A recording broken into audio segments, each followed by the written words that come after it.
wouldn't even know it was snowing like crazy in some parts. It was supposed to snow today as well, but it doesn't seem like it's happening. Lots of sunlight and some clouds. And what's going on today? It's kind of interesting reading this one. It was a follow-up story to that person who flew a drone near a World War plane. This one says, man fined for flying drone near World War II Hurricane aircraft. So what was the result of this? It says, a man who flew a drone close to a Hurricane aircraft while thousands of people were standing underneath has been fined £3,000. Mark Bagley used his drone to film Buxton Carnival despite knowing a fly pass was due to take place. The 49-year-old was also given a 6-month suspended prison sentence. Police said the pilot and people watching the crowds below would have been killed if the drone had collided with the plane. That point actually got me to think, but yeah, generally you shouldn't be doing that, but it makes me wonder how true is that in terms of the odds are that this drone would take down the aircraft just like that? Because here anyways, all the major crashes has been from police officers. They used humongous drones too. And ultimately, fortunately, no one died in that case. So what is the real, I guess, statistics in terms of people using, let's just say, a smaller drone crashing into a World War plane that would result in that? Obviously, he shouldn't have been doing it, but again, it makes me wonder what the actual facts are in terms of the danger in these instances. And it kind of gets you to think too, because according to this, on how they found out, they were actually completely oblivious to this. It wasn't until somebody took a picture of the event, I guess with a regular camera, and then they spotted it.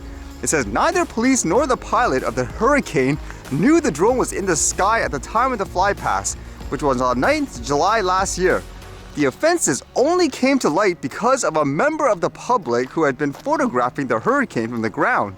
Saying, quote, to be honest, until I had got the photos on the computer, I didn't know the drone were flying, said the man, who asked not to be named. At first it looked like a bird or something like that, and then I zoomed in and you could see the drone. With that, apparently he contacted the CAA at first, who then told him to contact the police, and it says here, I know all the regulations and I knew it shouldn't have been flying, he said. You can imagine if that drone had hit it, what could have happened? It would have been a major disaster. Police searched social media in order to find who might have been flying the drone, and found the aerial images Baguli had taken of the Buxton Carnival that day. And according to this, with all the evidence, when they first approached him, he was denying it, but afterwards it says it was only when we started producing the pictures and the telemetry of the drone and the aircraft that he admitted what he had done.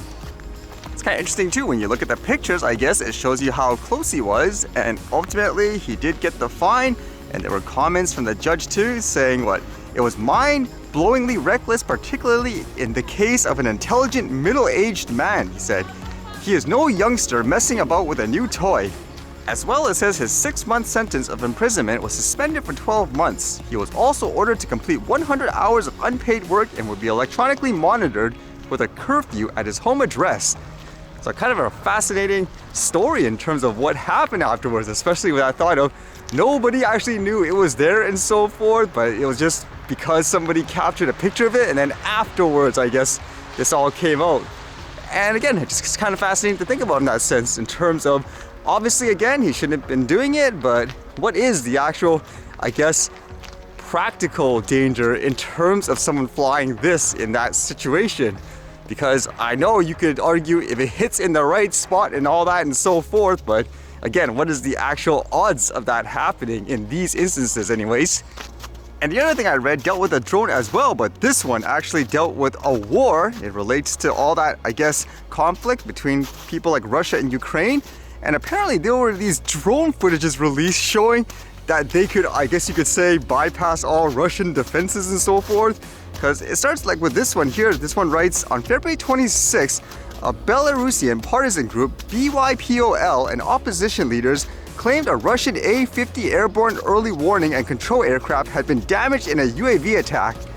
Bellingcat has now obtained satellite imagery from after the alleged attack of Matrylashisi Air Base. So with that, you can see this video that was released where it shows the drone basically approaching the runway and then going towards that Russian plane. Again, to my understanding from reading all this, is a way to show we can penetrate your defenses and all that. You're not that, I guess, high-tech enough to stop everything. I guess that's one way to kind of put it. It sounded pretty loud too, in the same style as an FPV racing drone. But either way, lots of conflict around the world still.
Alright, see you guys later.